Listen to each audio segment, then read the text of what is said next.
Bienvenue dans le podcast de Steve Haldeman, la littérature au 7e ciel. Bonjour à tous, j'espère que vous allez bien. Aujourd'hui, ce podcast est consacré au thème Amour et BDSM, séparés ou associés. On pourrait penser que c'est simple, certains pratiquent le BDSM avec la personne qu'ils aiment et les autres avec leur partenaire de jeu sans sentiment. Mais ce serait une position très réductrice. Certains ont besoin d'une connexion émotionnelle et cela laisse la part belle aux couples établis. Mais d'autres peuvent aussi sciemment refuser que leur passion pour le BDSM soit entachée par des sentiments qui pourraient les empêcher d'explorer complètement la gamme des sensations et des émotions que peuvent apporter ces pratiques. Et en effet, il peut paraître difficile de fouetter ou d'humilier une personne que l'on aime alors que l'on pourrait avoir moins de scrupules dans le cas contraire. De même, un soumis ou une soumise pourrait avoir du mal à envisager des pratiques abouties avec celui ou celle avec qui ils ont fait des enfants, par exemple, ou avec qui ils se montrent doux et attentionnés par ailleurs. La peur du jugement de l'être aimé peut être difficile à vivre quand on accepte des pratiques extrêmes dans des moments choisis, alors qu'au quotidien on partage un amour tendre. Parfois, il ne s'agit pas d'un choix. Certains pratiquants forment des couples illégitimes qui n'ont accès qu'à des séances temporaires. Il peut aussi s'agir de couples ou de groupes de personnes issus de relations libertines, acceptées par les conjoints qui pratiquent de leur côté, ou pas. En somme, il y a de très nombreux cas de figure possibles qui peuvent échapper à toute tentative de classification. Dans la littérature, une part importante des romans érotiques sont autobiographiques ou s'inspirent d'histoires vraies. Et la majorité de ces histoires, en tout cas la majorité de celles que je connais, narrent des histoires de couples qui ne vivent pas ensemble et qui ne partagent pas de vie commune. Cette proportion importante se retrouve-t-elle dans la vraie vie ? Impossible à dire. Mais aujourd'hui, je vais donner la parole à ceux qui ont accepté de me parler de la façon dont ils vivent leur passion pour le BDSM. J'ai donc le plaisir de vous présenter 4 visions qui apportent chacune une réponse détaillée à cette question. Amour et BDSM, séparés ou associés. Il s'agit de celles de Raven, d'Ombre et Opale, de Kaizen et pour finir celle de Déesse Matera. J'ai pris un grand plaisir à les enregistrer, chacun d'eux étant différent, parfois sérieux, souvent drôle et toujours sans tabou, ce dont je les remercie chaleureusement. Commençons sans plus attendre par Raven. Bonjour Raven, merci d'avoir accepté mon invitation dans le cadre de cet article consacré au sujet Amour et BDSM, séparés ou associés. Donc, est-ce que vous pouvez vous présenter ? Bonjour, merci de m'accueillir et me donner l'occasion de m'exprimer sur le sujet. Donc, je suis Raven, j'ai pas encore la cinquantaine, je suis de région parisienne et je suis informaticien. Est-ce que vous pouvez préciser si vous êtes aujourd'hui en couple ou pas ? Alors aujourd'hui, effectivement, je suis en couple, mais en couple vanille. Est-ce que vous pouvez nous expliquer comment vous en êtes arrivé à vous intéresser au BDSM ? Alors je me suis toujours intéressé au BDSM sans vraiment savoir ce que c'était. J'ai eu régulièrement des pratiques donc kink, comme on dit, qui sortent un petit peu des sentiers battus ou des choses qui sont un peu plus conventionnelles. Donc j'ai eu dès le début de ma sexualité, j'ai eu l'occasion de faire des pratiques un petit peu hors normes, on va dire. C'est en multipliant les expériences que j'ai eu l'occasion, à un moment donné, de me dire que j'allais me consacrer entièrement au BDSM, de le vivre complètement, de l'assumer. Et c'est ce que j'ai fait cette année. D'accord. Vous pouvez nous donner un aperçu de ces kinks en question ? Dès ma première relation, on s'amusait à se mettre de la bougie sur l'un sur l'autre, ce genre de choses-là. Il y a eu, suivant les partenaires, des jeux de fessées, de domination, de soumission, de tenue en laisse, ce genre de choses-là. Est-ce que vous pouvez nous préciser votre orientation sexuelle et quel rôle vous intéressait plus, ou est-ce que tous les rôles vous intéressaient et que vous étiez en recherche quelque part de votre identité ? Alors moi, j'ai un profil cisgenre hétéro et l'expérience que j'ai eue était plus côté top, dire côté domination. Donc j'ai quand même un côté ce qu'on appelle switch, hein, mais majoritairement dominant. Le couple que vous formez aujourd'hui avec votre conjointe n'a priori pas de rapport avec le BDSM, puisque vous m'avez dit que c'est une relation vanille. Oui, Ça me fait réagir parce que vous disiez que vous aviez récemment décidé de vous consacrer au BDSM. Or, votre relation aujourd'hui, elle est vanille. Donc, qu'est-ce que vous pouvez en absolument. dire? Parce qu'il y a un espèce de paradoxe là quand même. Oui, on peut dire ça. En même temps, pour l'historique, quand j'ai décidé de me consacrer au BDSM pleinement, j'ai rencontré quelqu'un très rapidement. C'était en Munch et quelqu'un qui avait beaucoup d'expérience et on a tout de suite très vite accroché et on s'est vu plusieurs fois, m'a appris énormément.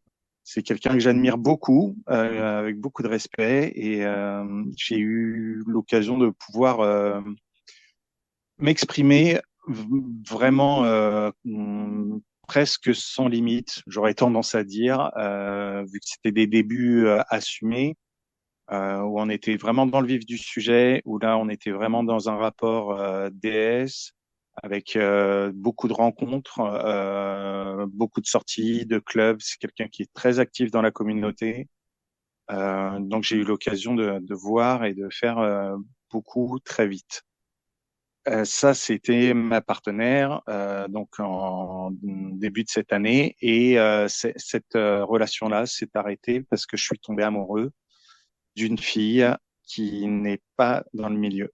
Voilà, donc je me retrouve amoureux en couple avec quelqu'un de vanille mais j'ai toujours cet aspect BDSM et cette décision que j'avais prise et qui tient toujours de continuer de travailler, de développer, de rechercher à travers le milieu de BDSM ces pratiques. C'est plus une recherche personnelle ou sur l'humain.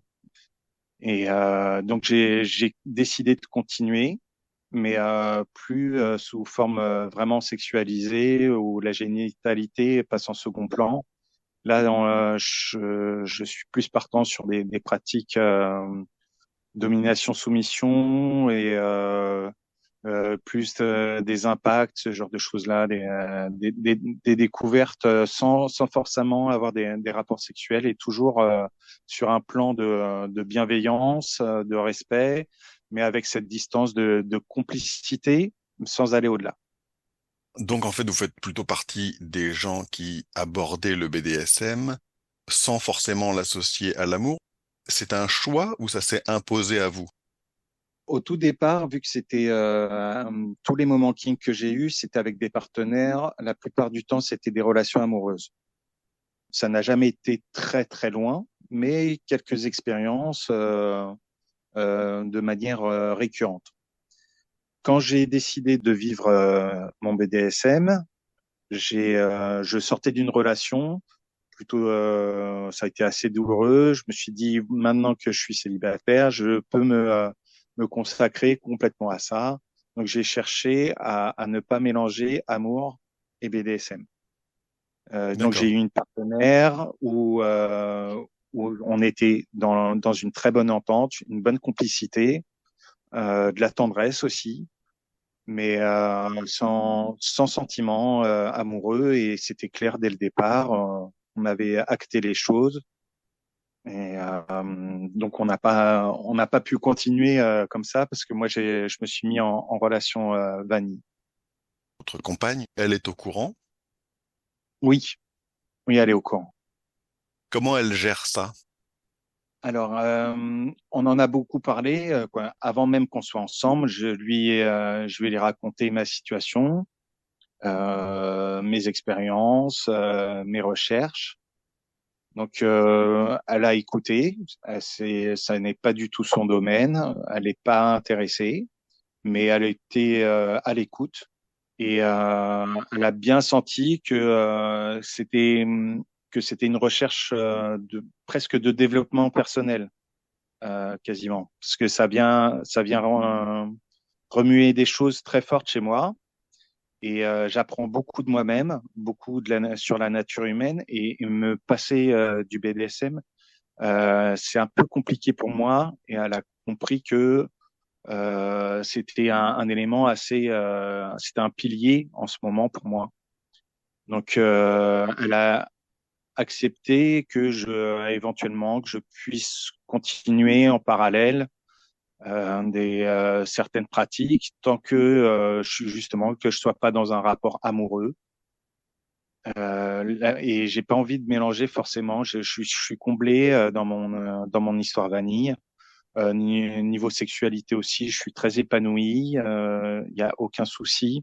C'est vraiment très bien. Donc le BDSM est pour moi, euh, je le répète encore, hein, c'est presque une voie limite spirituelle, c'est philosophique, c'est anthropologique, c'est énormément de choses.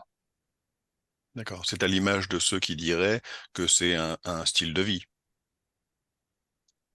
Alors, non, je vais pas aller dans un style de vie parce que je m'inscris pas dans un fonctionnement 24/7. C'est-à-dire que je vais dans le style de vie, moi je l'associe plutôt à le vivre constamment. Or, moi je veux délimiter mes pratiques sur des séances bien précises et délimitées dans le temps, marquées par des protocoles. Et sorti de là, on n'est plus dans un rapport de BDSM, dans une relation BDSM.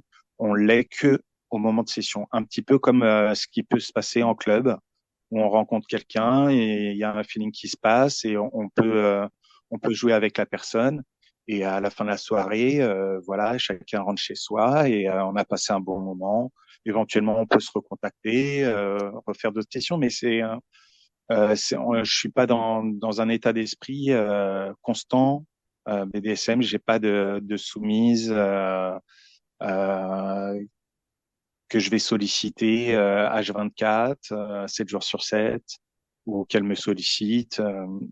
Voilà. Donc je fais vraiment un distinguo entre les deux. D'accord.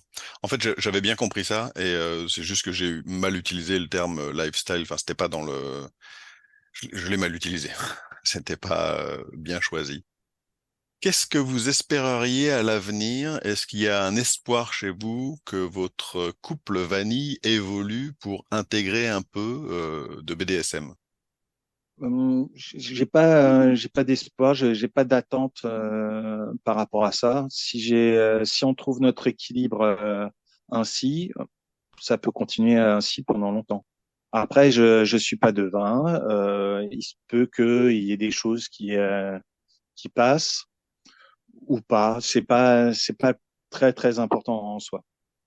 Est-ce que dans la communication que vous avez eue avec votre conjointe, il y a eu une approche des différents types de pratiques BDSM où elle a pu vous dire, bah ça, j'accepte que tu le fasses, et puis ça, bah je suis pas d'accord. Donc c'est encore en pourparlers. On a décidé que moi je pouvais continuer dans le BDSM avec un peu la condition, c'est d'éviter le plus possible la génitalité, pardon. Les Les rapports sexuels rapports, à proprement parler, quoi. rapports sexuels, c'est un peu compliqué de définir hein, parce que il peut y avoir un attouchement déjà, un baiser. Qu'est-ce qui rentre dans la sexualité? Est-ce que le BDSM en est une? On dit que c'est une pratique, oui, mais c'est un plaisir qui est pour moi pas beaucoup intellectuel. Auparavant, avec mon ancienne partenaire, je mélangeais à la fois la domination, la soumission dans la sexualité à proprement parler, dans des rapports physiques avec pénétration. Donc là, c'était clair que c'était mélangé. La limite se trouve à ne plus mélanger de manière à conserver le couple, ne pas prendre le risque de s'écarter du chemin qu'on a choisi de parcourir ensemble, côte à côte. moi, j'ai des expériences à vivre de mon côté. C'est pas pour la tromper, c'est pour me développer moi à travers le BDSM. De toute façon, on ne parlerait pas de tromper, sauf à ce que vous alliez au-delà des limites que vous vous êtes fixées dans votre couple, puisqu'elle est au courant. Oui, elle est au courant. Après, moi, je suis quelqu'un à la base qui est vraiment fidèle. J'ai du mal à concevoir les gens qui ont une double vie. J'ai du mal à comprendre. Je le comprends, mais je peux pas l'appliquer pour moi-même. Là, c'est une facilité dans le sens où c'est décorrélé du sentiment amoureux et en minimisant aussi les rapports sexuels ou juste une session, par exemple, d'impact. Rien que ça, moi, ça me suffit. Si je peux vivre ça en parallèle, c'est pas encore le cas. Là, je suis en contact actuellement pour avoir des partenaires de jeu. Comment vous pourriez conclure sur le sujet du jour, qui est donc amour et BDSM séparés ou associés? Pour vous, vous diriez que c'est un choix, que ça s'est imposé à vous, que vous préférez que ce soit séparé, ou que c'est la vie qui vous a imposé de vivre ça comme ça? Alors, on a beau faire des choix, je pense que la vie nous fait des signes aussi. Il faut savoir les suivre. Quand il y a un appel de l'amour, moi, je peux pas tourner le dos.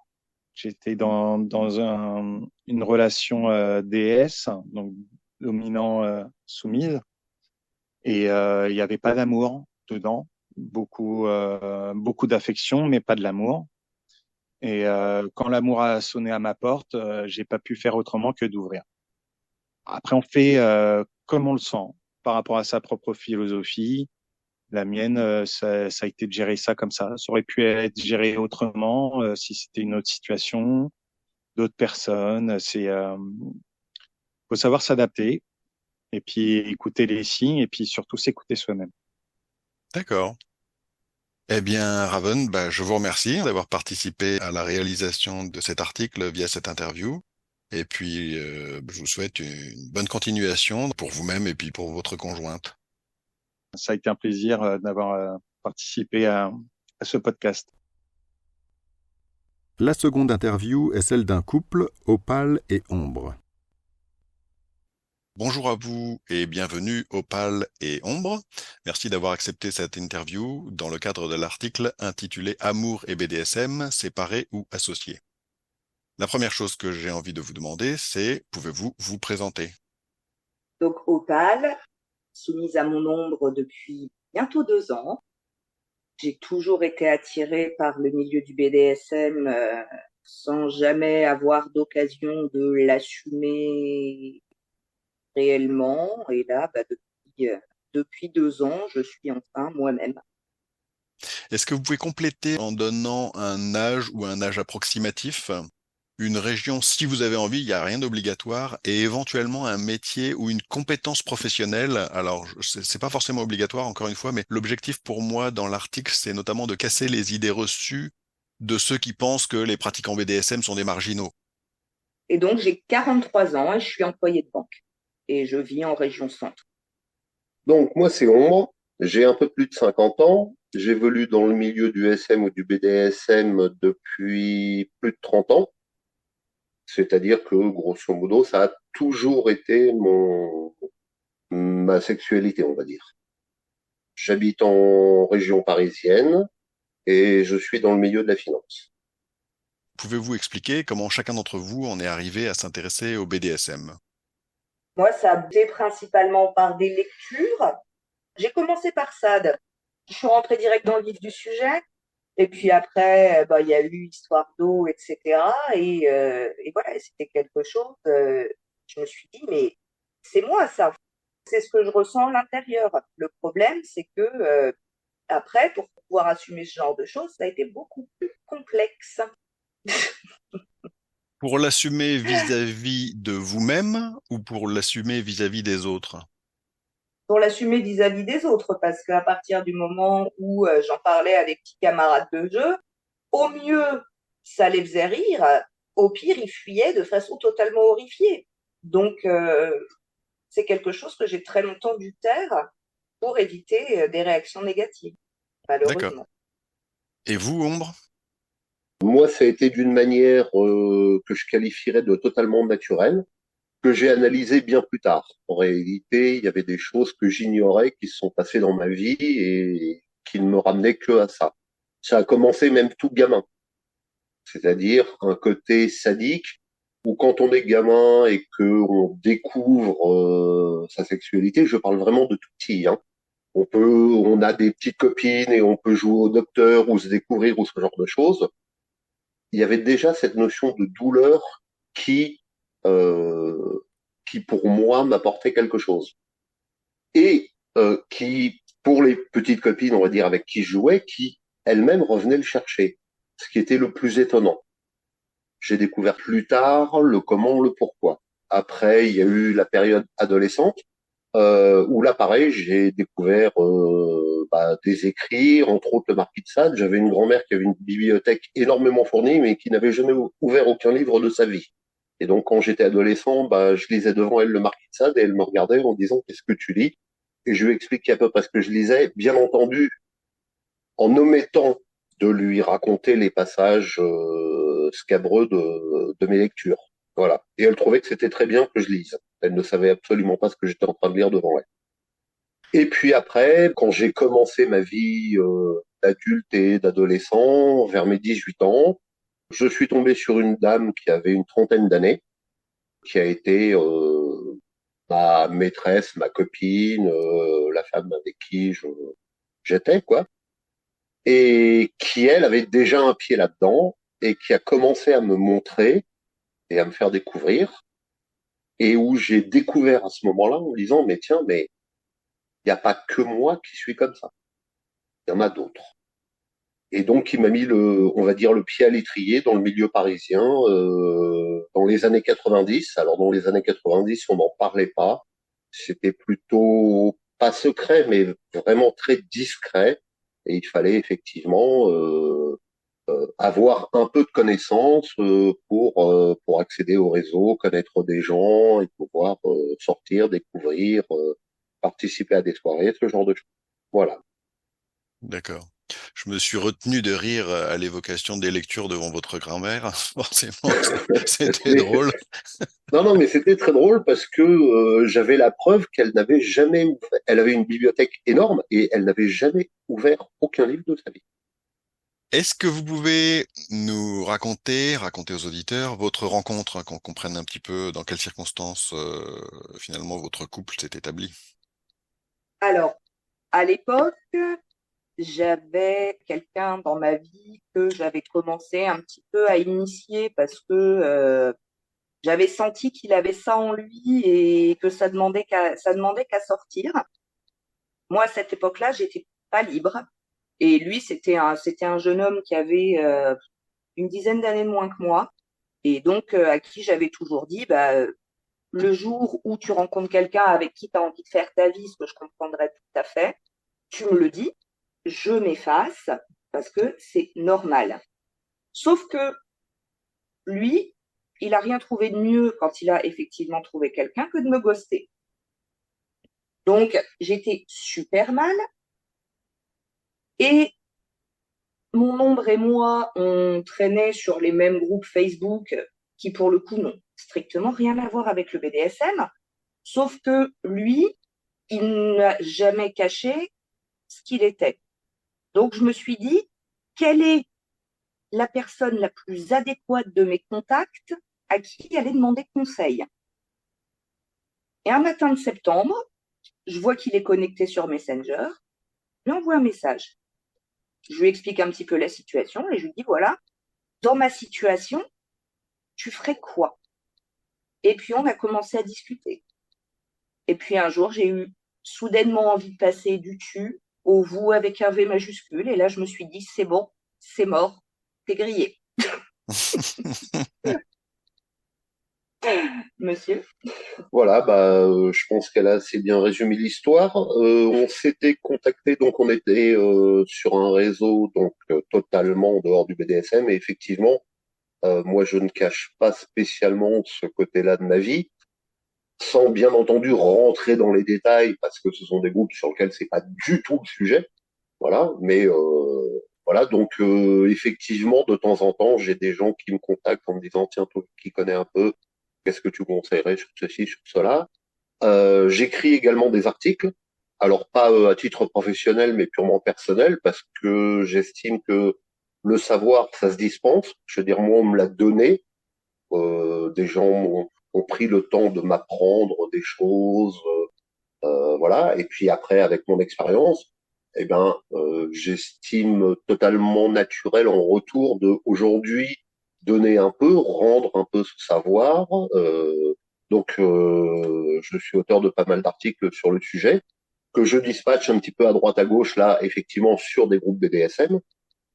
Et un jour, Opal m'avait contacté en me disant, bah tiens, est-ce que je pourrais prendre un de tes articles pour le donner à la personne dont elle vient de parler, voilà, et je suis dit oui, tout à fait, pas de problème.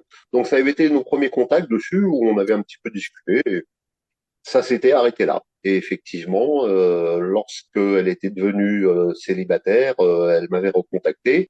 Fatalité, je venais d'être célibataire en même temps, et voilà, on a commencé à discuter, et des liens ont commencé à se nouer petit à petit, et un jour, où elle a commencé à me dire, bah tiens, je commence un peu à être attiré. Je me souviens que la première phrase que je lui ai dit, j'ai fait, OK, dorénavant, c'est vous et c'est monsieur. Et ça a commencé pile à ce moment-là. D'accord. La question qui se pose et qui est liée à l'article d'aujourd'hui, c'est amour et BDSM séparés ou associés. Vous, vous le voyez comment? Séparés ou associés? Et une fois que vous m'aurez répondu, comment ça se traduit dans votre relation? Là, pour le coup, dans la relation que je vis avec mon ombre, c'est même pas associé, c'est indissociable. Je pense que j'aurais pas de sentiment pour lui, je pourrais pas m'abandonner aussi totalement.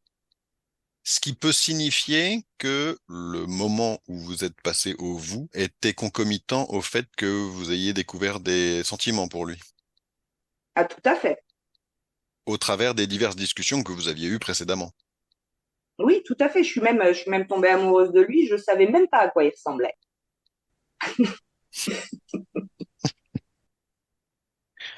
Comme quoi, C'est vrai. comme quoi, très clairement, c'est pas le plus important. Absolument pas. Et de votre côté, Ombre, ça s'est passé comment, de ce point de vue-là, la naissance de sentiments? Alors, je pense que c'est arrivé à peu près en même temps. Le fait de le réaliser, par contre, peut-être pas, peut-être pour ma part, peut-être un peu plus tard. Je dirais peut-être à la première rencontre. Vraiment, le fait de le réaliser pour moi. Et la confirmation, ça a été à son départ. Quelques jours plus tard, quand elle est repartie, où je l'ai raccompagnée à la gare, et où elle est partie, et où j'ai vu le train partir, et là j'ai fait, OK, là il y a quelque chose. Parce que effectivement, le départ me laissait un manque, me laissait un vide, il y avait quelque chose qui allait pas. Comment vous décririez votre couple aujourd'hui, alors de façon pratico-pratique? Est-ce que vous vivez ensemble? Est-ce que vous avez des enfants ensemble? Est-ce que vous avez eu des enfants auparavant, chacun de votre côté? Enfin, est-ce que vous pouvez m'en dire un petit peu plus pour que les auditeurs comprennent qui vous êtes? Donc, nous ne vivons pas ensemble. Nous voyons à peu près un week-end tous les 15 jours. Nous n'avons pas non plus d'enfants ensemble. On en a chacun de notre côté. En gros, c'est ça. Par contre, il passe pas un jour sans qu'on se parle. Je crois que ça n'est jamais arrivé. Votre relation aujourd'hui donc est sur cette base-là depuis le début, depuis 2 ans à peu près, c'est ça? C'est ça. C'est ça. Pourquoi vous ne vivez pas ensemble? Indiscrétion peut-être. Du tout. Alors, d'une part, parce que chacun d'entre nous a ses obligations là où il vit. Et puis ensuite, parce que je pense que, et je pense que mon ombre me contredira pas, si on était H24 ensemble, on finirait par plus supporter. je pense que le quotidien nous boufferait. Alors que là, en se voyant de façon épisodique, il y a toujours le plaisir des retrouvailles, le plaisir d'avoir attendu aussi son ombre. Alors, je dirais la même chose. Je suis intimement persuadé depuis plusieurs années que je ne suis pas fait pour vivre avec quelqu'un 24 heures sur 24. J'ai essayé, ça ne m'a jamais réussi, c'est-à-dire qu'au bout d'un moment, j'ai un besoin de solitude et de me retrouver seul. Ça, c'est la première des choses. La seconde, c'est effectivement dans les rapports SM et de DS, nous ne le vivons pas lors de séances. Nous le vivons tout le temps. Nous sommes comme ça. C'est-à-dire, par exemple, le vouvoiement, c'est quelque chose de permanent. C'est pas juste quand on fait une séance. Ça correspond à ce que Oui. les gens appellent du DS lifestyle. Voilà. Mais je vais pas l'appeler comme ça parce que il y a une notion qui me dérange un tout petit peu. Ce serait plutôt quelque chose dans cette idée, telle que moi je la comprends, où on provoque une situation et où on veut la vivre comme ça. Non. Là, chez nous, elle est posée naturellement. Je vais donner un exemple tout bête. Un soir, on se pose dans le canapé et on va regarder un film. Une situation toute banale. Dans 90% du temps, Opal va s'asseoir à mes pieds, poser sa tête sur mes genoux. Et c'est un geste totalement naturel. C'est pas une règle qu'on a établie. On n'a jamais dit, tiens, faudrait faire comme ça. On n'en a même jamais parlé. C'est notre fonctionnement. C'est notre fonctionnement. Il y en a un qui domine, l'autre qui est soumis. Et je pense que c'est plus notre nature d'être humain, d'être comme ça, nous, plus qu'autre chose. Donc ça, c'est ce côté-là. Et c'est un côté qui est vraiment intense, qui est plus de l'ordre de la passion peut-être. Donc qui est vraiment très fort. Et c'est quelque chose qui brûle, qui bouffe tout le temps. Et il faut des moments de répit, il faut des moments où on peut souffler, il faut des moments où on peut être un peu plus léger, plus distant. Il y a également la notion du manque. Quand Opal vient chez moi ou quand je vais chez elle ou quoi, et qu'on se sépare, il y a ce manque. Il va y avoir cette attente qui peut parfois être désagréable, mais qui va donner quelque chose au moment des retrouvailles et qui va le surmultiplier. Et ouais, ça c'est quelque chose que j'aime énormément. Quelque part, j'aime le manque. Parce que ce manque me prouve en permanence que oui, effectivement, il y a un lien. C'est pas quelque chose de commun, c'est pas quelque chose d'établi, ou un couple qui vit dans le même appartement ou dans la même maison, bah, au final, ils vivent comme ça. Et si un jour ils ne se manquent plus, si un jour la passion est cassée ou l'amour les désunit ou que sais-je, ils sont toujours les deux locataires d'un même endroit. Et ils vont devoir vivre ensemble, au moins pendant un temps, s'ils se séparent ou si ça revient entre eux. On est dans un cas où cette contrainte n'existe pas et où donc ce lien entre les deux, je veux dire, peut pas être nié. On n'est pas ensemble parce qu'on vit ensemble. On est ensemble parce qu'on s'aime, parce qu'il y a des sentiments, parce qu'il y a de la passion, parce qu'on se désire, parce que perpétuellement c'est comme ça. D'accord. Et vous pensez, on le sent bien, vous l'expliquez bien, que ce serait mis à mal par une vie commune permanente. Sûrement, oui. Personnellement, j'en suis intimement convaincu. Le quotidien est quelque chose qui bouffe ce genre de choses, qui détruit ce genre de choses petit à petit. Très insidieusement parce qu'on s'en rend pas compte, parce que c'est petit à petit. Ça, c'est une expérience que moi j'ai vécue personnellement, et je pense que beaucoup de gens qui ont pu être en couple, sur le long terme, sur plusieurs années ou quoi, le quotidien, ça amenuise tout ça.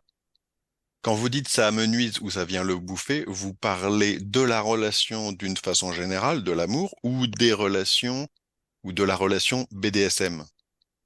Pour moi, de la relation en règle générale. Pour moi Qu'une, également, puisque il n'y a pas de différence entre une relation et une relation BDSM. Si on me pose la question, vis-tu une relation BDSM, je vais dire oui. Mais si on me demande, est-ce que tu es avec quelqu'un? Oui, je suis en couple avec quelqu'un. Pour moi, cette déesse ou ce côté SM, c'est notre norme. On n'a pas des moments vanille et des moments SM. Ça bouffe pas la relation DS ou la relation SM. C'est la relation dans sa globalité. Il y a une remarque que j'ai envie de faire parce que je vous connais un petit peu via les réseaux depuis quelques mois maintenant. Il me semble qu'il y a quelque chose qui peut-être jouer dans votre façon de construire votre relation, c'est que il me semble que vous avez tous les deux un caractère bien trempé quand même. C'est Je vois pas ce qui vous fait dire ça. Hein. Je crois que je vais garder les rires, ils sont une bonne réponse. C'est à peu près ça, oui.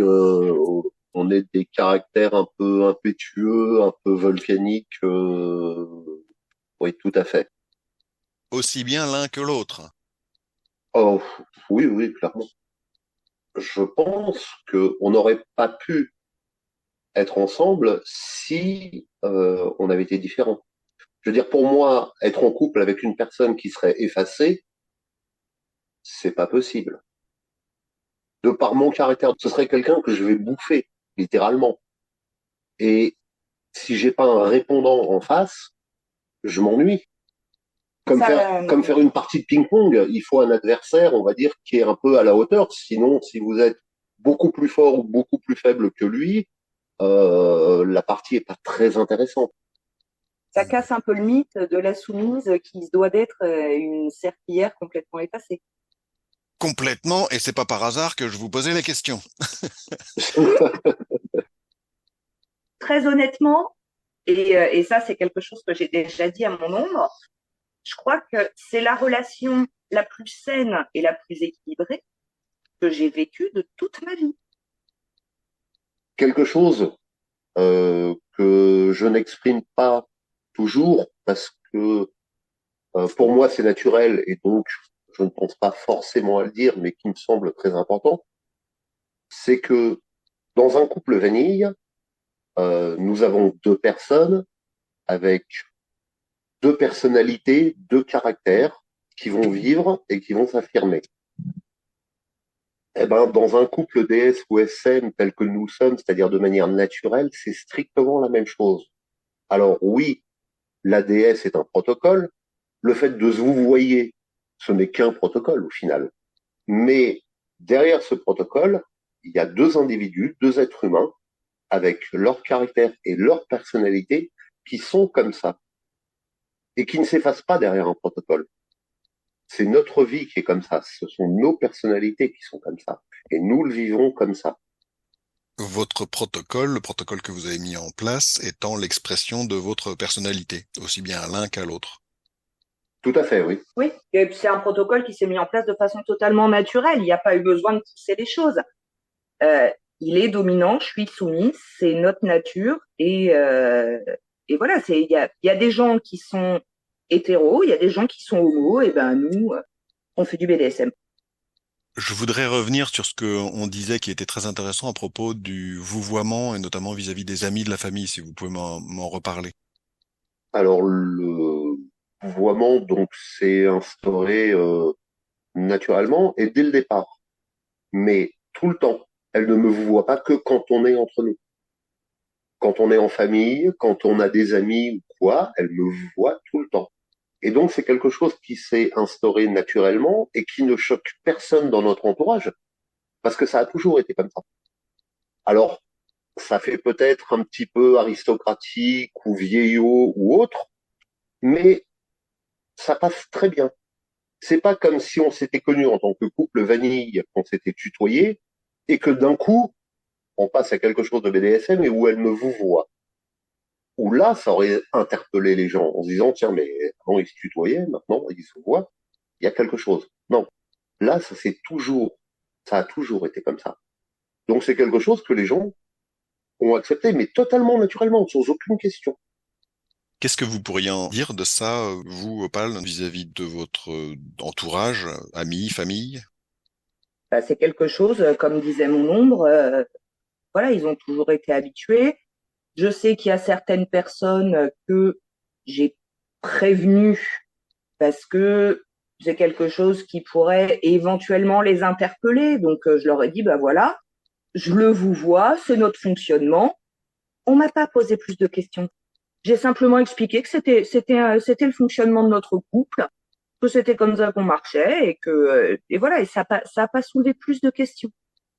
Pour préciser le contexte pratique, vous le vous voyez et il vous tutoie ou il vous voit aussi? Non, non, il me tutoie et ça me convient tout à fait. Comment est-ce que vous aimeriez que votre couple évolue à l'avenir? Comment est-ce que vous vous voyez, je ne sais pas moi, dans 5 ans, dans 10 ans? Toujours ensemble, déjà.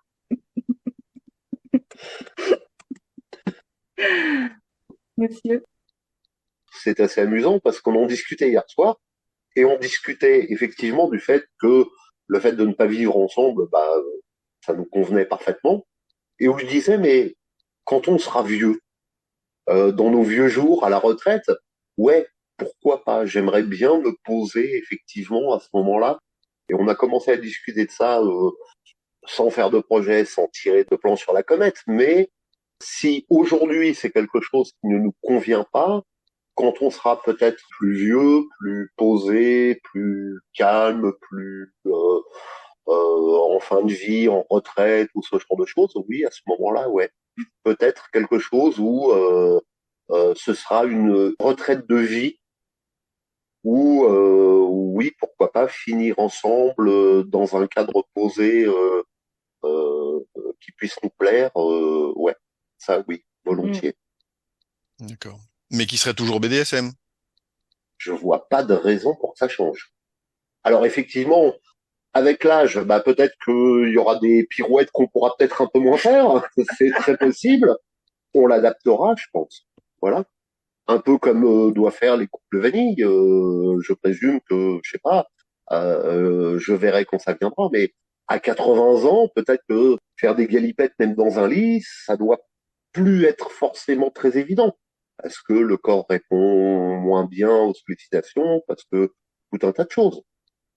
Je présume que ce sera la même chose pour nous et que donc faudra peut-être s'adapter. On évitera peut-être certains trucs un peu scabreux, voilà. Mais Vous sinon, éviterez les fessées trop fortes pour éviter de me péter le col du fémur. voilà, ce genre de choses. Mais sinon, oui, dans ce cadre-là, oui. Je veux dire, dans le cadre au moins de la déesse, oui, je pense que ce sera, Ça changera pas notre ça nature. changera pas notre nature.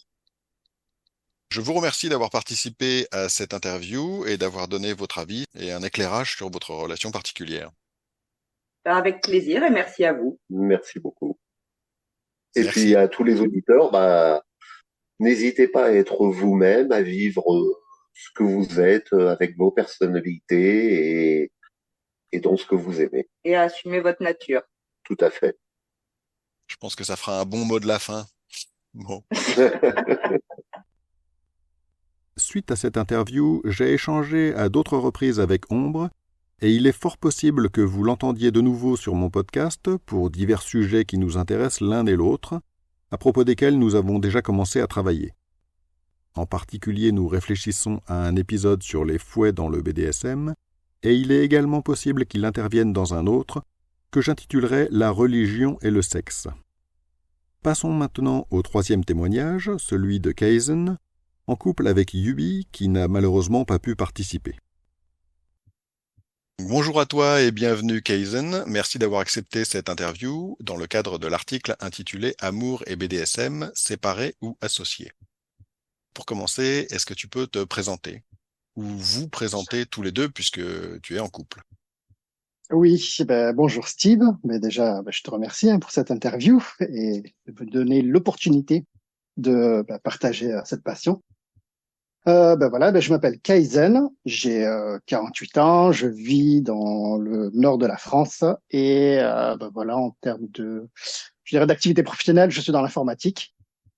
Et donc, je suis en couple avec ma soumise Yubi depuis 2019, qui vit dans le sud. Donc, en fait, nous avons, alors on peut dire une relation à distance, hein, parce qu'on vit à 400 kilomètres l'un de l'autre.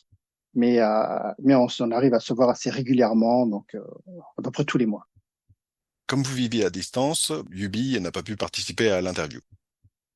Voilà, ouais, avec grand regret. Peux-tu expliquer aux auditeurs comment chacun d'entre vous est arrivé à s'intéresser au BDSM? Ben, en fait, hein, on est arrivé un peu fortuitement, hein, à s'intéresser au BDSM et en tout cas à pratiquer le BDSM. Alors en fait, ce qui se passe, c'est que chacun de notre côté, on a eu, on dira, notre vie vanille pendant de nombreuses années.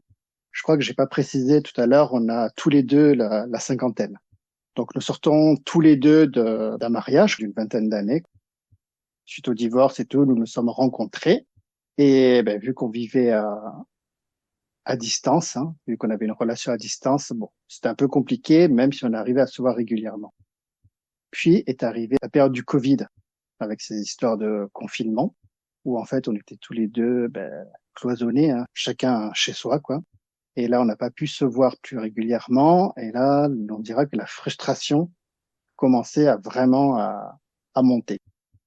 Et ce qui s'est passé, c'est que moi, de mon côté, dans mon ancien mariage, je dirais que le BDSM me titillait un peu, mais je dirais, comme toutes les personnes vanilles et toutes les personnes ne connaissant rien du tout au BDSM, je pensais que cette activité était vraiment une activité assez extrême et n'était pas pour tout le monde, n'est-ce pas?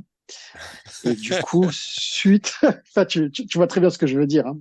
Oui, très bien, oui. Et en fait, suite au confinement, donc tous les soirs, hein, on s'appelait, hein, par téléphone et tout. Un jour comme ça, je sais pas, je pense que ce sont les hormones, hein, c'est le concentré d'hormones là qui a explosé et j'ai commencé comme ça à donner des petits ordres vraiment gentillets quoi pour Yubi.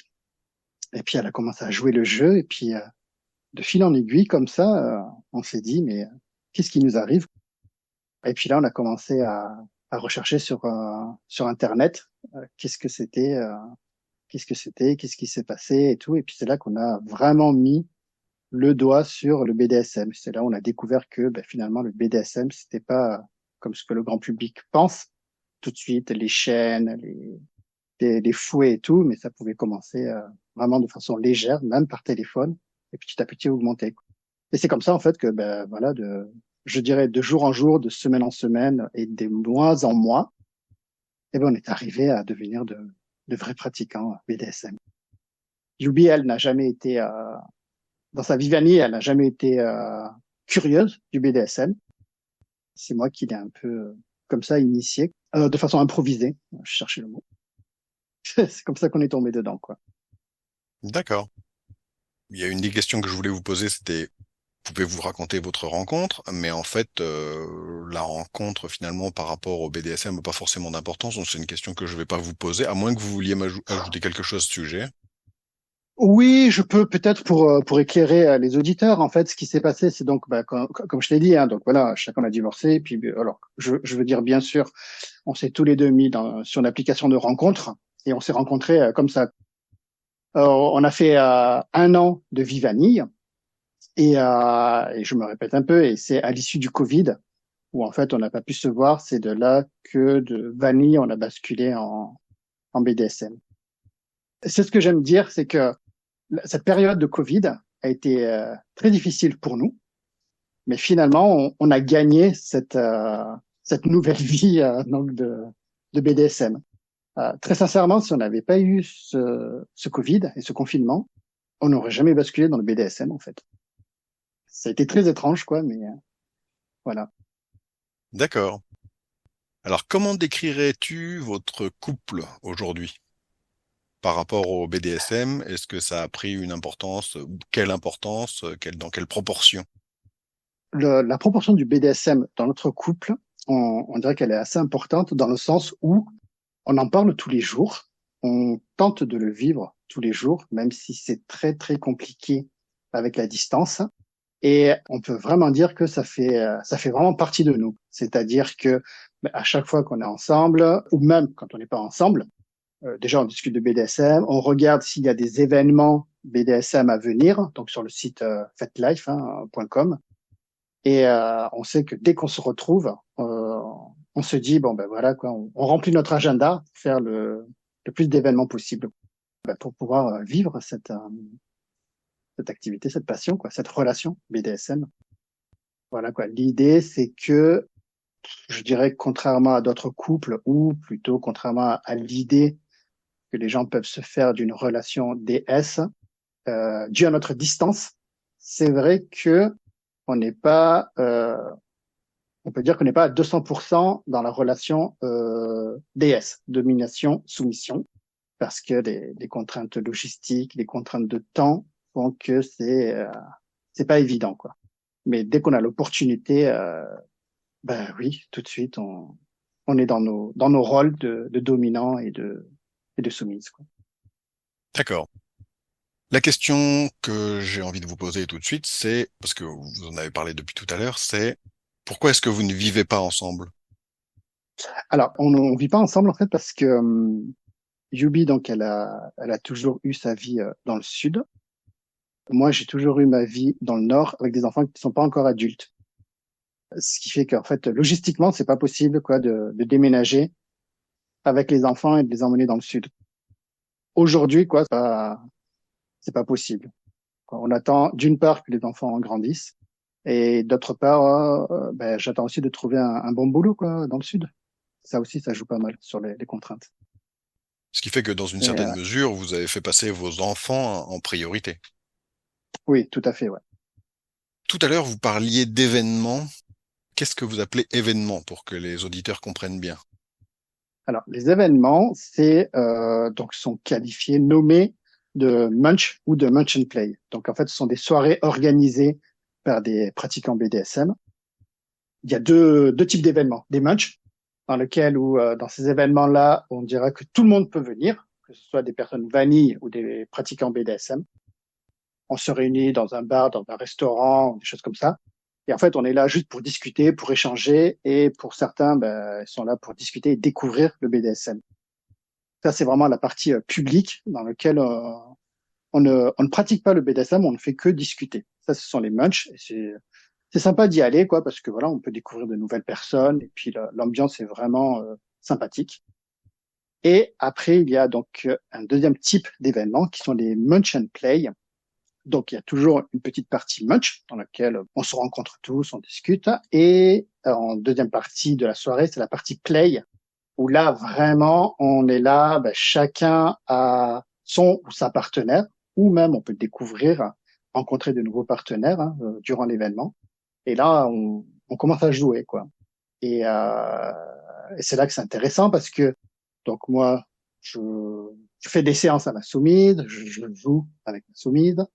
Parfois, il m'arrive de prêter ma soumise à un autre dominant pour qu'elle puisse vivre des expériences BDSM que je ne pourrais pas lui offrir. Typiquement, je pense au shibari. En fait, je suis un très mauvais rigueur. Donc, le shibari, c'est l'art d'encorder. Je ne maîtrise pas du tout ça, donc je peux prêter ma soumise à un dominant qui va l'encorder comme il faut.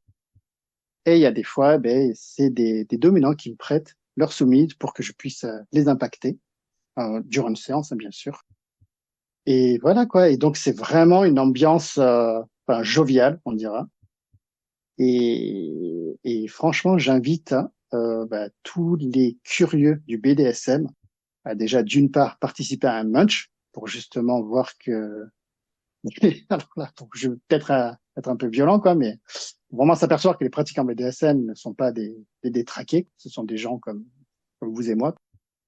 Et à l'issue des munchs, ouais, je les invite vraiment à venir voir dans les munch and play parce que c'est vraiment, en tout cas pour nous, c'est ce qui nous a vraiment permis d'évoluer dans nos pratiques. Qu'est-ce que vous appelez évoluer dans vos pratiques? Vous diriez que ça a donné un coup de boost d'une façon générale à votre sexualité ou c'est vraiment le BDSM qui vous a intéressé? Pour les munch and play, c'est vraiment le BDSM qui nous a intéressés et qui a fait évoluer notre pratique. Je prends un exemple. C'est par exemple la pratique de l'impact au fouet. Ok. Avant les événements munch and play, bon, ben voilà, je jouais du fouet sur ma soumise, je l'impactais, je la fouettais. mais je n'osais pas vraiment augmenter l'intensité parce que voilà, comme je débutais, on ne sait pas trop comment peut réagir la personne, on ne sait pas trop quelle résistance a la personne, et puis surtout, voilà, on ne sait pas jusqu'à quel point on peut augmenter l'impact. Et au cours d'une soirée BDSM, au cours d'une soirée match and play, quand on voit les autres jouer et on voit comment ils peuvent fouetter, là on se dit ah mais oui, mais en fait c'est possible, c'est presque du mentorat quelque part, hein. C'est de voir faire les autres, on apprend ce qu'on pourrait faire. Si on n'a pas vu les autres faire quelque chose, on se dit c'est pas possible. Je prends un autre exemple, la pratique des aiguilles. Ben voilà, c'est bien de commencer les aiguilles à travers une soirée Munch and Play, parce qu'il y a des gens experts en aiguilles qui vont te montrer, oui, il faut faire comme ci, faire comme ça, il faut désinfecter, placer l'aiguille par-ci, par-là et tout. Et ça, c'est des choses, en mon sens, hein, c'est des choses que c'est assez compliqué à apprendre tout seul, et même, c'est assez, je trouve, hein, c'est assez risqué et dangereux de s'improviser comme ça, à appliquer avec des aiguilles. C'est bien de rencontrer des gens dans ces événements pour qu'ils puissent nous montrer comment faire les choses. Là, je parle du fouet, par exemple, de l'impact, je parle des aiguilles, mais aussi c'est pareil hein, pour le shibari, pour toutes les pratiques. Le fireplay, c'est pareil, c'est dans les événements Match and Play qu'on a appris à jouer avec le feu. Et tout ça, si on était resté chez nous, sans fréquenter ces événements-là, et, bon, on serait resté aux menottes et au paddle. Hein. Là, non, mais c'est vrai en plus. Hein, tu vois un peu tu vois le tableau, quoi. Hein, Très bien, très, très bien, très bien. C'était pas moqueur mon sourire, hein, évidemment. Enfin, mon rire n'était pas moqueur. Hein. Je vois un autre intérêt à ces munch puisqu'on en parle, c'est que au-delà d'apprendre à faire, je pense qu'ils permettent aussi de dédramatiser. Il y a bien des pratiques qui peuvent faire peur. Ça peut être par exemple les aiguilles, hein, typiquement. Oui, tout à fait. Mais c'est là où je parle d'apprentissage, parce que justement, souvent l'inconnu et la méconnaissance génèrent la peur et génèrent aussi justement des obstacles qui nous interdisent ou en tout cas qui nous bloquent à pratiquer telle pratique, quoi. Et c'est justement en apprenant des autres et en voyant comment les autres font, ça nous permet justement d'aller plus loin, d'évoluer, de vivre de nouvelles expériences. Et voilà, et effectivement, oui, comme tu dis, oui, ça enlève la peur, ça enlève les stéréotypes, ça enlève pas mal de choses, quoi. Ça débloque, ça déverrouille, et c'est comme ça qu'on évolue, quoi. À la base, on est des êtres sociaux, hein. Donc, pour évoluer, il faut être en relation avec des bonnes personnes, quoi. Si on reste cloisonné chez soi, pour moi, ça passe pas. On reste bloqué. Qu'est-ce qui fait qu'on passe d'une vie normale, Une vie avoir vanille, préparé à donc, manger, voilà, la vie du quotidien, au BDSM? Est-ce que comment vous pratiquez? Comment vous passez de l'un à l'autre? Est-ce que c'est fluide? Est-ce que c'est bien séparé, cloisonné, ou est-ce que ça se vit comme ça au quotidien? alors déjà, quand tu dis ça se vit comme ça au quotidien, est-ce que tu parles donc d'une relation 24/7 ou Peu importe qu'elle soit 24/7 ou pas, c'est comment vous deux vous la vivez. d'accord. Alors, comment on la vit, donc comment on s'organise et comment ça se passe? En fait, on dira que donc quand on est ensemble, on dira sur une journée de 24 heures, plus de la majorité donc de la journée, nous sommes en vanille. Et en fait, on a entre guillemets un contrat tacite qui fait que si moi, comme ça, d'une minute à l'autre, j'ai envie de faire du BDSM, alors Yubi sera à ma disposition. Ok.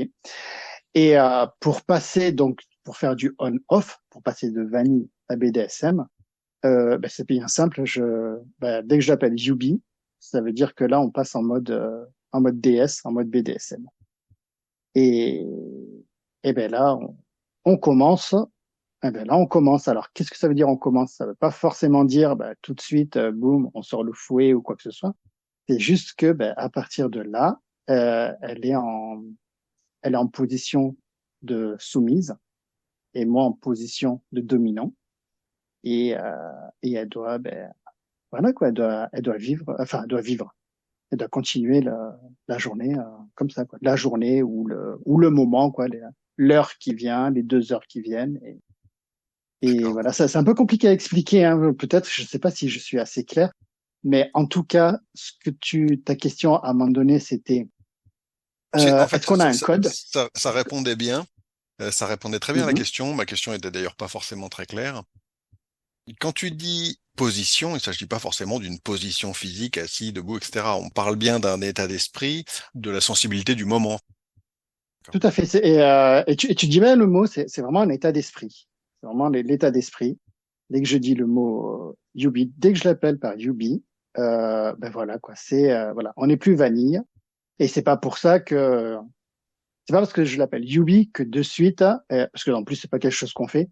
C'est pas tout de suite, je baisse la tête, je souris plus et j'ai le dos courbé et tout. Ça, enfin, en mon sens, hein, c'est un peu la caricature de la soumise, quoi. Hmm. C'est juste, voilà, voilà, elle est soumise et voilà. Si j'ai envie de jouer avec elle, bon, en général, si je l'appelle Yubi, c'est que je veux jouer avec elle. Là, elle a plus qu'à écouter, elle a plus qu'à obéir, pardon, à mes ordres.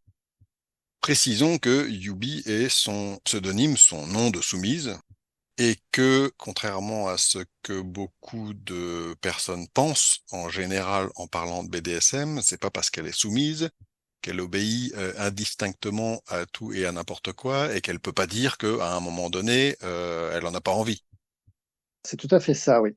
C'est-à-dire que voilà, c'est toujours pareil hein, aux yeux du grand public vanille. On a l'impression que voilà, la soumise, c'est juste je veux dire, c'est juste un robot qui obéit comme ça, quoi, à la merci de son dominant. Non, non, non, c'est pas du tout ça. C'est ok, elle est soumise, mais on reste quand même entre êtres humains. Je la respecte, elle me respecte. On fait des jeux, je la pousse dans des extrêmes, dans le sens, je la pousse dans ses limites. C'est ce qui fait partie de nos jeux BDSM.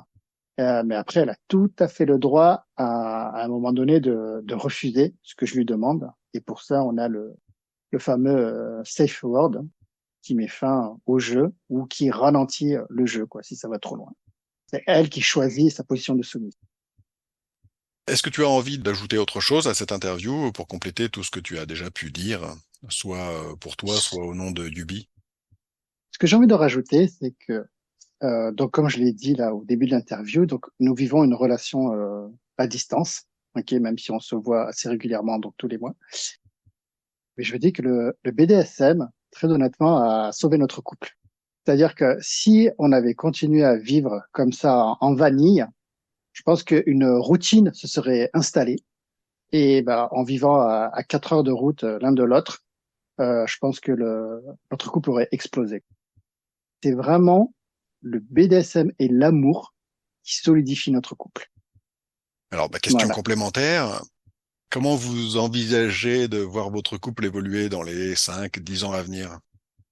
Alors ça c'est alors comment je le vois évoluer dans les années à venir, hein, je peux pas préciser le chiffre. Moi déjà j'espère vraiment pouvoir déménager et vivre ma vie auprès de Yubi dans le sud. Et après comment on voit évoluer notre couple, comme je disais avant, en fait, dû à la distance, on peut pas vraiment on est beaucoup plus vanille que BDSM. Et je verrai notre couple évoluer en inversant en fait les proportions, qu'on soit beaucoup plus BDSM que vanille si l'on pouvait vivre ensemble tous les jours sous le même toit. C'est votre souhait à tous les deux. Oui, oui, oui, tout à fait, ouais. Parce que mine de rien, mais c'est pas évident quand on se revoit physiquement. Donc après un mois d'absence, quoi. C'est pas évident. Il faut d'abord se réaligner et tout pour après vraiment profiter de cette relation, quoi, DS. Et du coup, si on vivait ensemble, ce serait beaucoup plus simple. En augmentant la dose de BDSM, vous n'avez pas peur de vous lasser? Non, et non. Et pourquoi? Parce que justement, c'est tellement infini le BDSM que toutes les pratiques, toutes les activités, toutes les expériences que l'on peut vivre en BDSM, c'est tellement infini que non, non, non, non, non. Ah non, non, j'ai pas peur de me lasser. La routine, non, il y en aura pas. Voilà, c'est vraiment non, non, non, ça, je n'ai aucune crainte pour ça. Je voudrais rajouter un autre truc. Oui. Le BDSM, donc dans un couple, demande, ça c'est l'oxygène du BDSM, ça demande beaucoup de confiance et de communication. Et ça, c'est vraiment quelque chose que finalement, je n'avais jamais vécu dans mes précédents couples. Je ne dis pas que dans mes précédents couples, il n'y avait pas de communication ni de confiance, mais je trouve que en vivant donc dans un lien BDSM, dans un lien DS, la confiance et la communication requise, elle est puissance 10.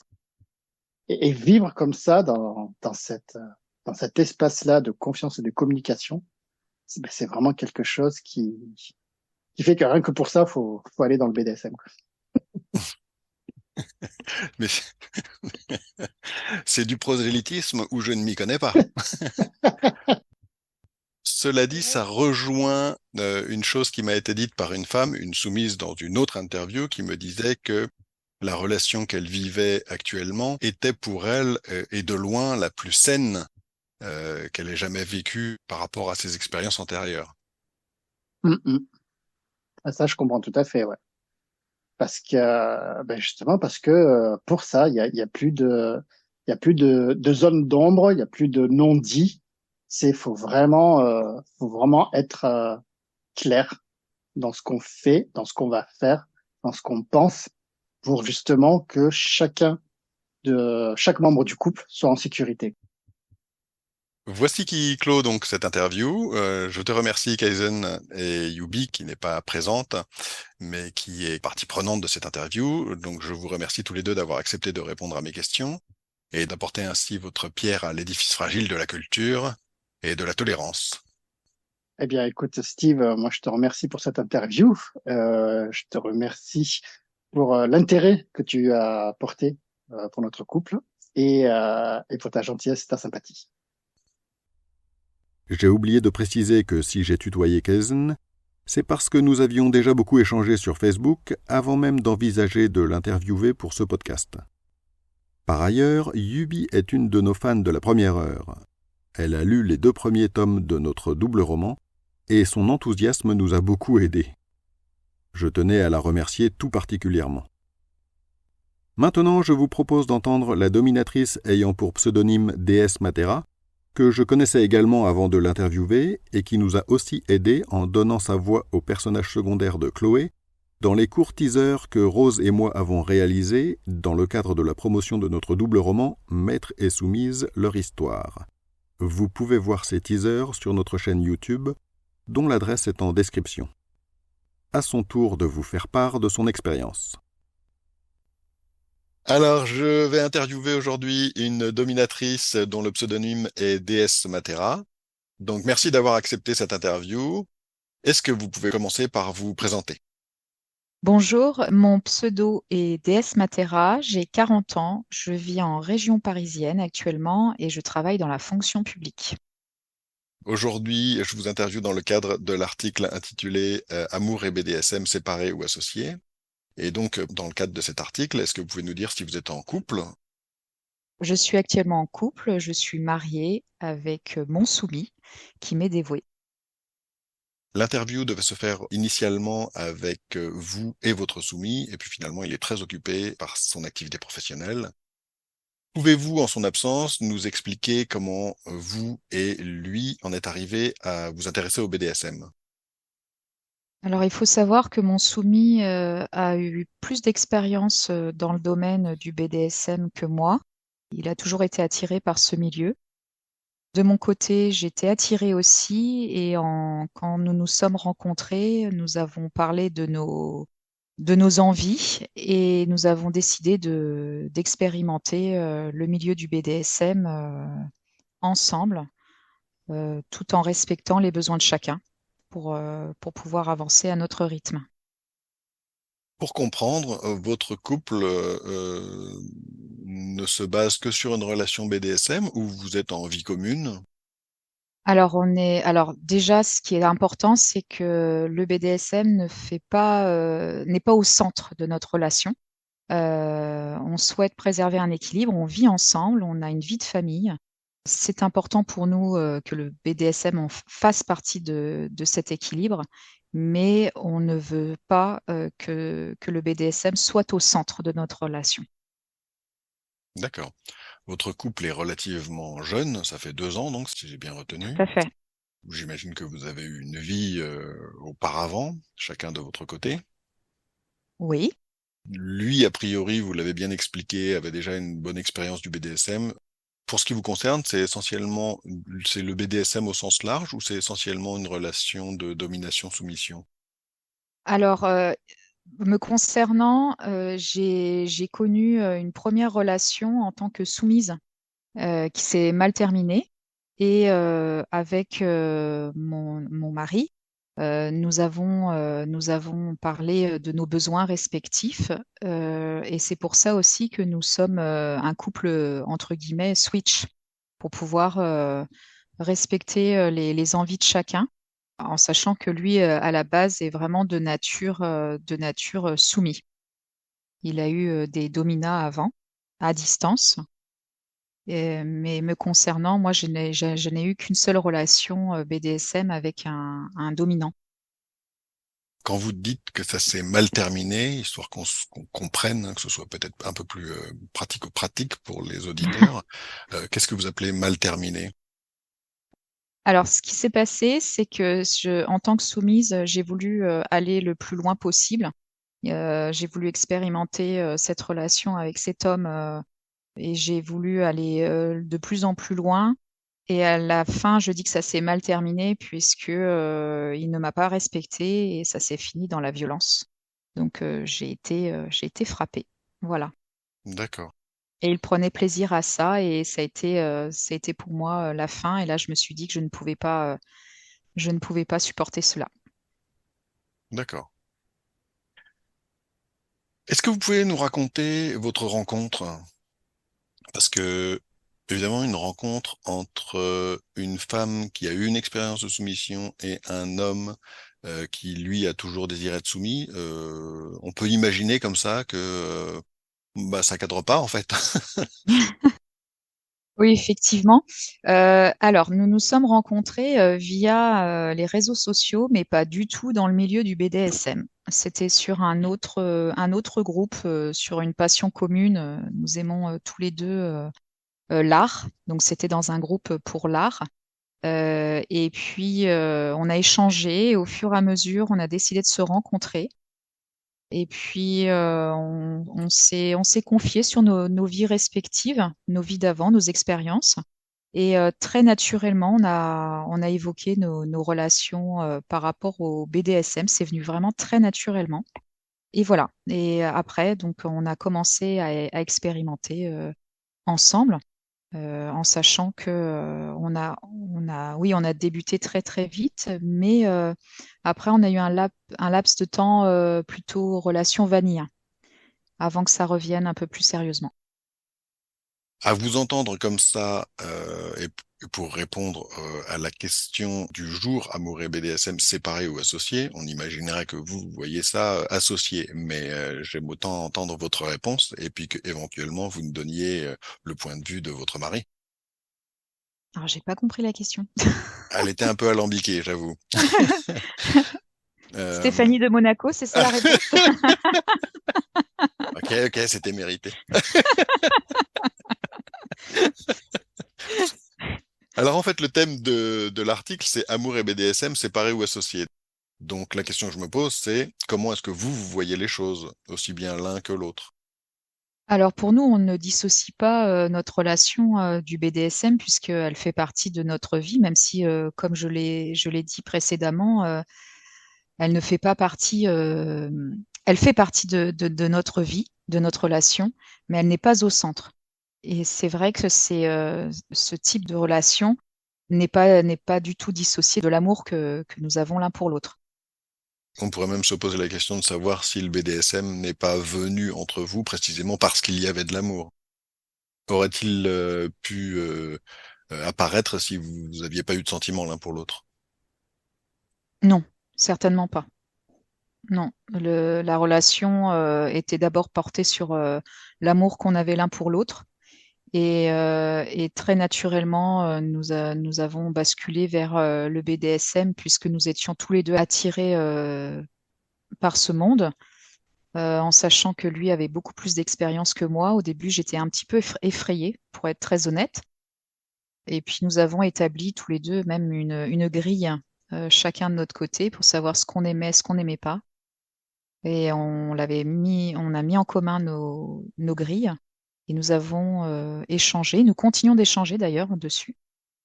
Ce que vous Voilà. appelez une grille, c'est vous avez rempli chacun l'équivalent d'un questionnaire de soumission, c'est ça? Exactement, oui, de pratiques BDSM. Nous avons répondu effectivement à une longue liste de pratiques BDSM. Et puis après, on en a discuté, savoir ce qu'on aimait, ce qu'on n'aimait pas, pour voir jusqu'où on pourrait aller ensemble. Et puis, on avance petit à petit et on discute, on échange énormément. Par contre, la communication, elle est vraiment au centre de notre relation.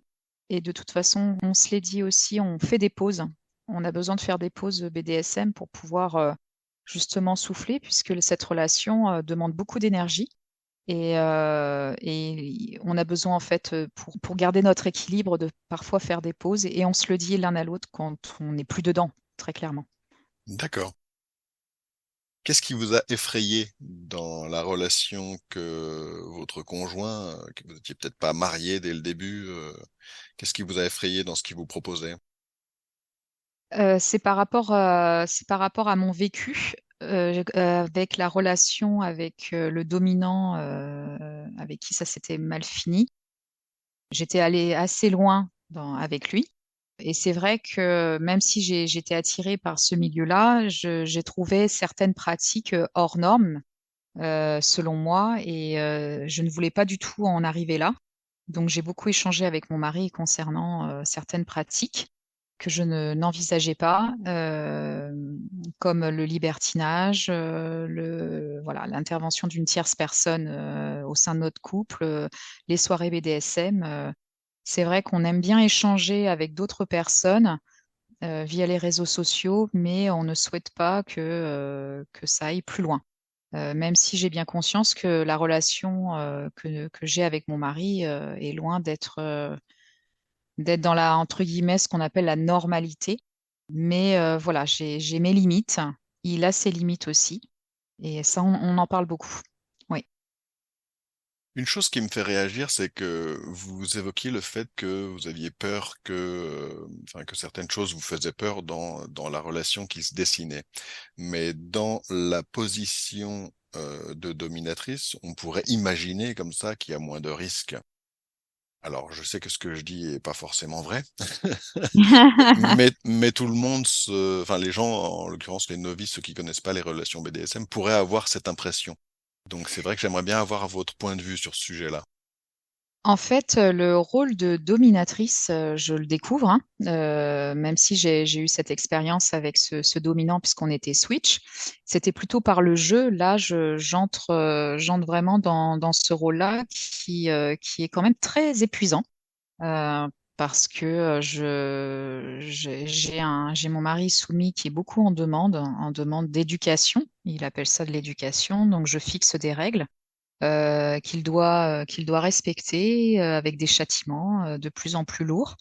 Et c'est vrai que je dois faire preuve de pas mal d'imagination et de contrôle pour son bien, entre guillemets, pour ses besoins. Et c'est vrai qu'il y a des moments où c'est épuisant, il s'en rend compte. Et c'est vrai que ça peut dévier. Ça peut dévier sur l'envie de faire une bonne pause ou même lui, lorsqu'il enfreint les règles, voilà, c'est très, très épuisant parfois de devoir tout contrôler, d'être dans le contrôle. Ça D'accord. paraît simple comme ça sur le papier, mais au final, c'est loin d'être simple. C'est le fait finalement d'être effectivement toujours dans le contrôle qui pour vous est épuisant. Oui, dans le contrôle, puisque à la base, c'est ce que j'aime. J'aime pouvoir le contrôler, mais en même temps, ça me demande beaucoup d'énergie de devoir vérifier que les règles soient bien appliquées, surtout que il se comporte parfois de manière provocatrice, plus ou moins volontairement, d'ailleurs. Et c'est vrai que c'est un petit peu fatigant. Quand il se comporte de façon provocatrice, c'est-à-dire il va vérifier que les règles, il va vérifier que vous êtes bien là, en fait. Oui, oui, D'accord. oui, oui. Et parfois, il ne le fait pas de manière volontaire. Et je le rappelle à l'ordre. Et puis, il me reproche d'être trop gentille. Ça, c'est Il- quelque chose qui peut être épuisant, j'imagine. Ah oui, oui, oui, oui. Il me l'a encore dit tout à l'heure. J'étais trop gentille. Et voilà. Et oui, mais comme je lui ai dit, la différence, c'est que je l'aime. Donc, voilà. Et bon, bah, après, il me l'a dit. Il me l'a dit qu'il ne souhaite pas que je change et qu'il aimerait vraiment dans son plus grand rêve que je sois un peu plus vicieuse, un peu plus perverse. Voilà. Mais je lui dis, oui, mais je suis de nature gentille. Donc voilà. Des précisions utiles et intéressantes, je trouve, à entendre. D'abord parce qu'elles montrent bien qu'il n'y a pas, enfin, qu'on est bien dans un jeu de rôle, malgré tout, même si l'intérêt peut être plus ou moins poussé suivant les participants au jeu en question, mais qu'on n'est pas, enfin, qu'on est toujours bien dans l'écoute de l'autre. Alors, je vais juste rebondir sur ce que vous dites. Ouais. Pour nous, ça n'est plus un jeu. Ça, c'est important de le dire. C'est-à-dire que tout au départ, quand on avait décidé d'expérimenter cette relation BDSM, c'était vraiment sous forme de jeu, vraiment de manière ponctuelle. Et puis, au fur et à mesure, cette relation s'est accentuée. Et maintenant, elle fait quand même partie de notre vie. Elle ne fait plus partie, ça n'est plus un jeu. Et ça, je m'en rends compte depuis, alors c'est assez récent, je m'en rends compte seulement depuis cet été, donc depuis quelques mois, qu'il y a un changement qui s'opère à ce niveau-là. On a ce sentiment d'appartenance l'un à l'autre. Alors je pense que ça peut choquer ce mot-là, mais pour nous, c'est important de se dire qu'on s'appartient l'un à l'autre, même si, entre guillemets, on reste libre, mais il y a ce sentiment d'appartenance.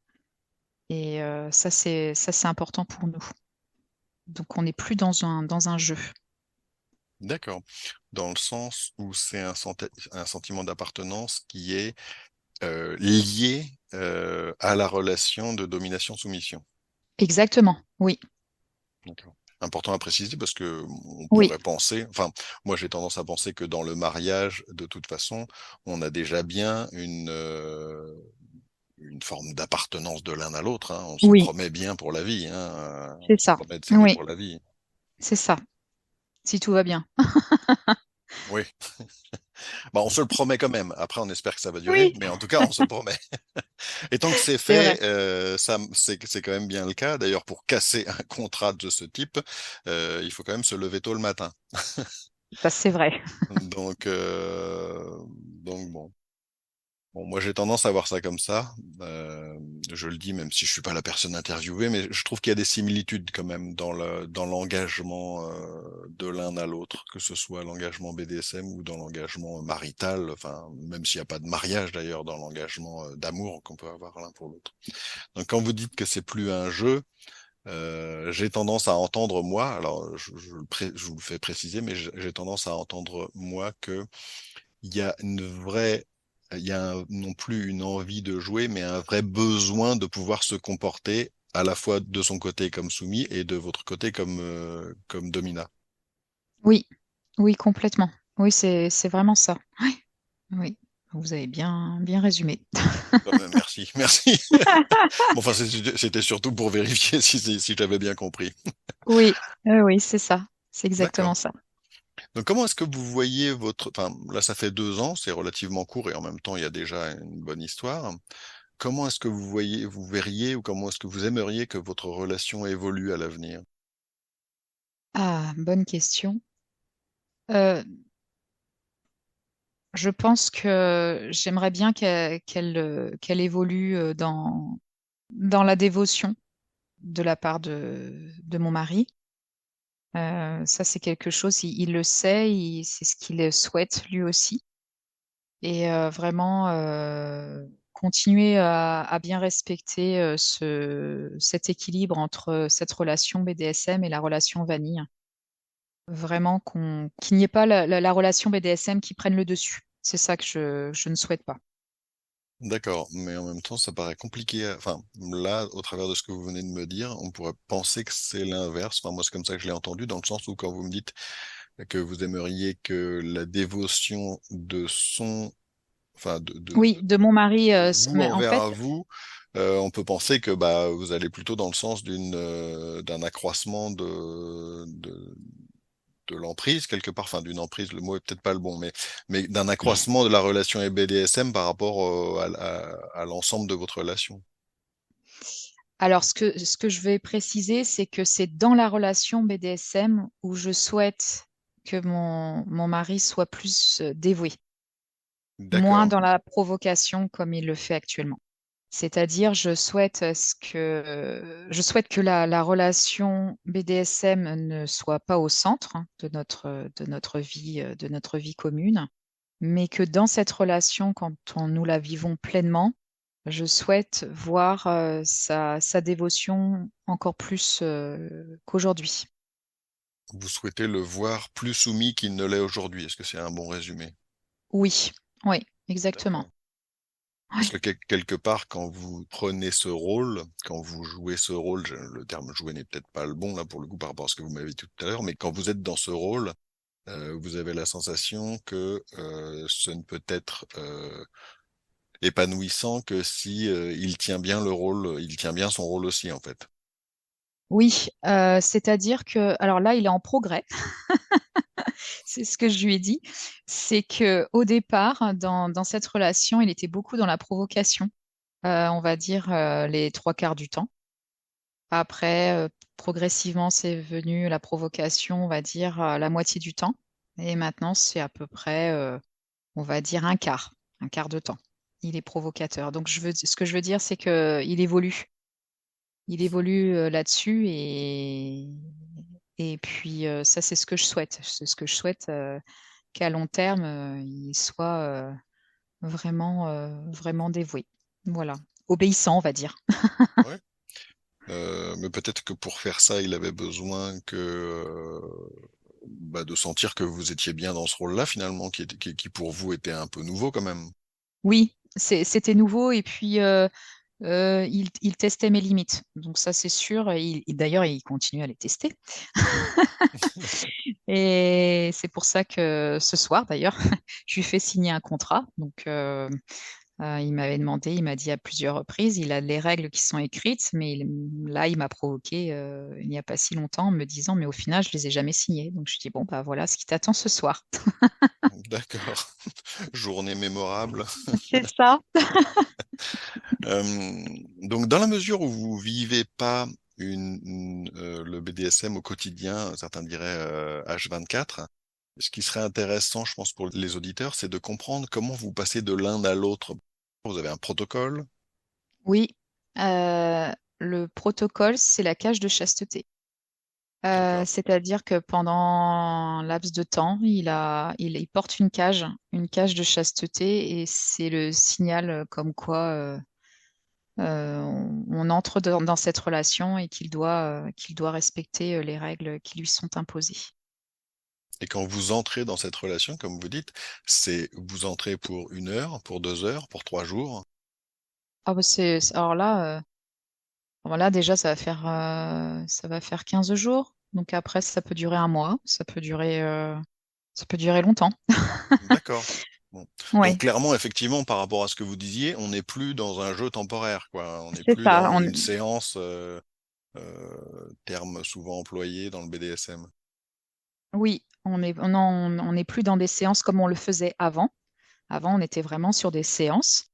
On n'est plus sur des séances. Là, on est vraiment dans cette relation, dans une relation BDSM. Et puis c'est vrai que c'est le soulagement pour lui quand il n'a plus la cage. Voilà. D'accord. Soulagement et en même temps, comme ça,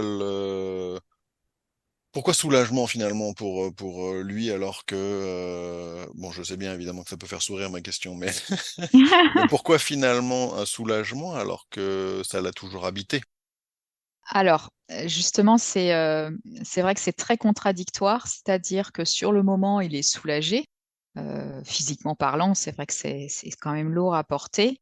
Mais après, ça, ce sont ses paroles, donc je le dis, on en a parlé. C'est vrai que pour lui, tout au départ, quand on la retire, les jours qui suivent, il se sent, je dirais pas mal à l'aise, mais il sent qu'il lui manque quelque chose, qu'il manque une partie de lui. Et après, bon, les jours se suivent et ensuite, après, ça va mieux, hein. Et c'est vrai que parfois, ça arrive que quand je dis que je veux lui remettre sa cage, il veut pas. Au début, il rechigne un petit peu. Et puis après, quand elle est mise, je vois vraiment même l'évolution dans son comportement, où il se sent vraiment. Moi, il me l'a dit, hein, il me l'a dit très clairement. Pour lui, la cage de chasteté, c'est un vrai symbole d'engagement. Et il a vraiment l'impression que j'ai entre guillemets la main sur lui avec cette cage, parce que c'est moi qui ai la clé, évidemment, lui ne l'a pas. Oui, Donc, j'allais dire logique.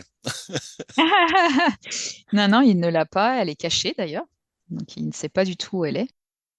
D'accord. Et parfois, je la porte à mon cou par provocation. Et voilà. Donc c'est vrai que c'est pour moi un petit peu amusant de le voir trépiner parfois. Voilà. Bah, c'est le plaisir de dominer en fait. Exactement. Oui. D'accord. Votre engagement, votre relation, elle est quand même très forte. Elle est, comme vous l'avez dit, c'est plus un jeu. Et la question que je me pose, c'est quel impact ça a sur votre vie de famille? Vous avez peut-être des enfants? Alors oui, on a des enfants et on fait attention, hein, c'est-à-dire que nos enfants ne sont pas du tout au courant de notre vie, de cette relation. Et d'ailleurs, notre entourage non plus, à quelques rares exceptions, puisque mon mari a gardé contact avec certains contacts sur les réseaux qui nous suivent et qui sont au courant, mais c'est très très peu de personnes. En tout cas, dans notre cercle familial, les personnes ne sont pas au courant. C'est vraiment du domaine, entre guillemets, j'allais dire privé, alors que c'est assez drôle, puisqu'on on met les photos, on met nos photos sur les réseaux sociaux. Mais en ce qui concerne notre famille, et encore moins le milieu professionnel, personne n'est au courant. Ce qui est plutôt logique. Oui.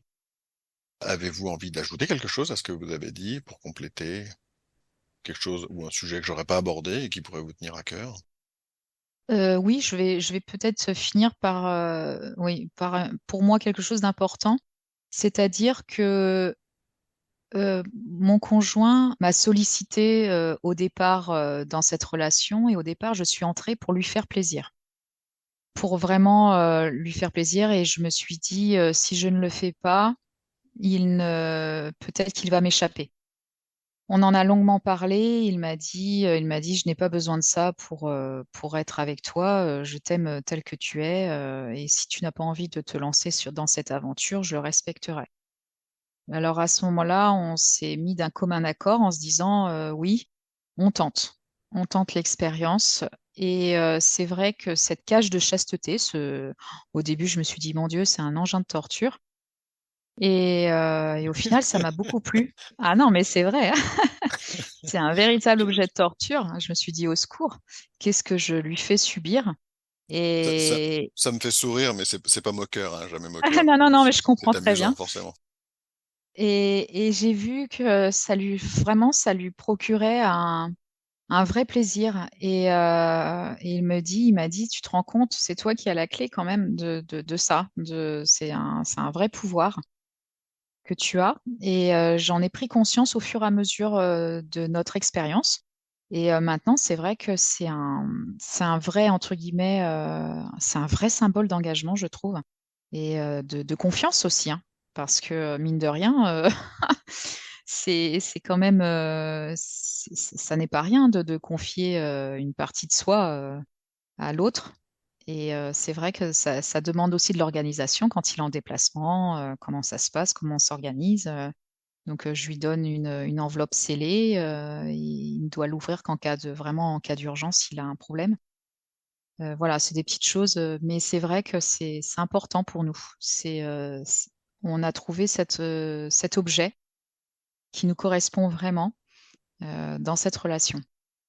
Il y a une forme d'épanouissement personnel grâce à l'usage de cet objet, en quelque sorte. Oui, complètement. Oui, C'est ce que je oui, oui, ressens quand je vous écoute m'en parler, c'est ce que je ressens quelque part. Donc, oui, oui, oui. Et il a vraiment.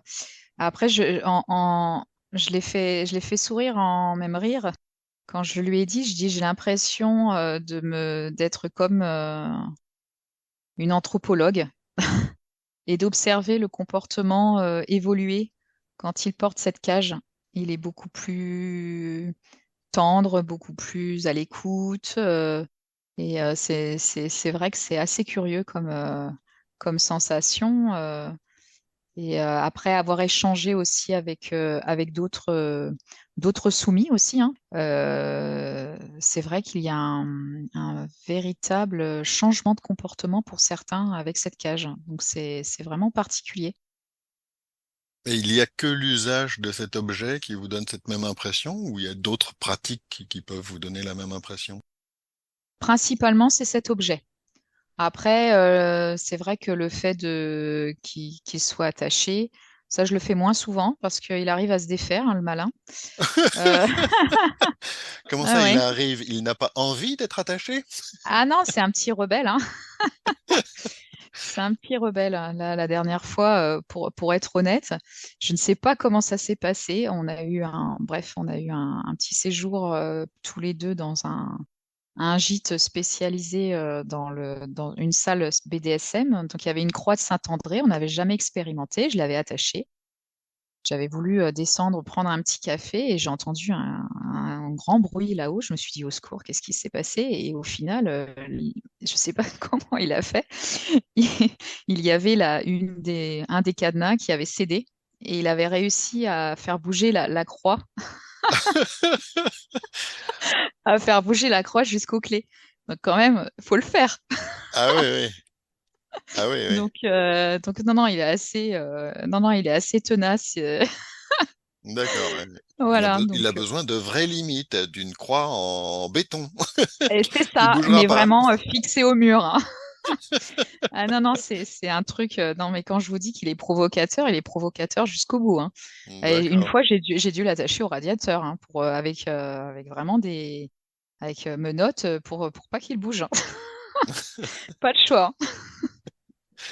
Bah, c'est forcément amusant à entendre. Et en même Oui, temps, on ressent la relation qui vous lie et qui est à la fois, a priori, enfin, je pense, entre vous pleine d'émotions et en même temps amusante, effectivement. Enfin, on voit bien que c'est une autre façon de vivre sa relation, mais il y a de la complicité entre vous. Enfin, c'est, oui. forcément, vous me racontez ça, je vous imagine remontant dans la chambre et en voyant le carnage. Ça devait être assez Ah oui, non, mais vraiment, ah non, c'est folklorique parfois, hein. drôle. Non, non, c'est vrai que on rit bien. Bon. Bah, c'est bien, ça peut faire le mot de la fin si vous voulez. Oui. Je vous remercie d'avoir répondu à ces questions, d'autant que bah, autant beaucoup de dominants osent s'exprimer sur leur relation DS ou BDSM avec leur soumise. Par contre, des dominatrices, c'est bien plus rare et je trouve que c'est intéressant pour les auditeurs d'entendre ce que vous aviez à dire. Merci, merci à vous et c'était avec plaisir. Voilà, c'était la dernière interview. Je remercie encore une fois mes invités du jour pour la capacité qu'ils ont eue à s'exprimer sur un sujet intime qu'il n'est pas forcément facile de partager. Si tous ont évidemment usé de pseudonymes pour protéger leur anonymat, il plaisait à DS Matera que j'affiche les coordonnées de son profil Facebook à la fin de l'article dont est issu ce podcast sur notre site internet. Par ailleurs, avec elle, j'ai abordé le sujet du questionnaire de soumission, à propos duquel j'ai rédigé un article et le podcast associé. Les liens sont également disponibles dans l'article. Vous y trouverez un autre témoignage de qualité, celui de Victor-Pierre Alexandre, à propos du Bloodplay. Pour conclure, je précise que si les 4 témoignages associent majoritairement amour et BDSM, on ne peut pas en déduire de généralité. Vous pouvez découvrir les liens en description pour approfondir les sujets dont j'ai parlé. Si vous avez écouté cet épisode en podcast, je vous invite à vous rendre sur mon site stevehaldeman.com pour y trouver les liens en question, d'autres articles, ainsi que les romans que Rose et moi avons écrits et ceux qui seront bientôt publiés. Je vous souhaite une excellente journée et à bientôt dans un prochain épisode.